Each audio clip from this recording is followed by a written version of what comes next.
Calculator తీసుకొని రెడీగా ఉండండి. ఇప్పుడు మీ పిల్లలు ఏ వయసుకి ఎంత బరువు ఉండాలనేది ఒక సింపుల్ క్యాలిక్యులేషన్ ద్వారా తెలుసుకుందాం. సో ఇప్పుడు 1 సంవత్సరం నుంచి 5 సంవత్సరాల వయసున్న పిల్లలు కరెక్ట్ బరువు కోసం ఇప్పుడు నేను చెప్పే ఫార్ములా వేయండి. మీ పిల్లల వయసు ఇంటూ 2 వేయండి. దీనికి 8 యాడ్ చేయండి. ఇలా చేస్తే మీ పిల్లల అప్రాక్సిమేట్ వెయిట్ వస్తుంది. ఇప్పుడు ఒక ఎగ్జాంపుల్ తీసుకొని తెలుసుకుందాం. సో ఫర్ ఎగ్జాంపుల్ మీ బాబు వయసు 3 సంవత్సరాలు అనుకుందాం. సో ఇప్పుడు మీ బాబు వయసు ఇంటూ 2 వేయాలి. అంటే 3 ఇంటూ 2 ఎంత అయింది? 6 అయింది.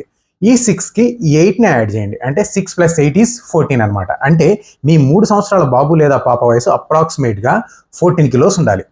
ఈ విధంగా ఈ ఫార్ములా యూజ్ చేసి 1 ఇయర్ నుంచి 5 ఇయర్స్ కిడ్స్ యొక్క వెయిట్ని తెలుసుకోవచ్చు. ఇప్పుడు 6 ఇయర్స్ నుంచి 12 ఇయర్స్ కిడ్స్ వీళ్ళ బరువు తెలుసుకోవడానికి ఇంకో ఫార్ములా ఉందండి.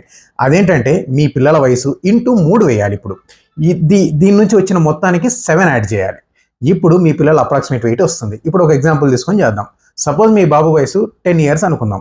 ఇప్పుడు 10 ఇంటూ 3 అంటే 30 అయింది కదా. ఈ 30కి 7ని యాడ్ చేయాలి. అంటే 37 అవుతుంది. సో 10 సంవత్సరాలు మీ బాబు లేదా పాప వయసు 37 కిలోలు ఉండాలి. ఈ విధంగా ఇప్పుడు చెప్పిన ఫార్ములాస్ యూజ్ చేసి మీ పిల్లల ఐడియల్ వెయిట్ని తెలుసుకోవచ్చు. అయితే గుర్తుపెట్టుకోండి, ఇవి కేవలం అప్రాక్సిమేషన్స్ మాత్రమే. మీకు జస్ట్ ఎంత వెయిట్ ఉండాలి అని ఒక ఐడియా ఇవ్వడానికి.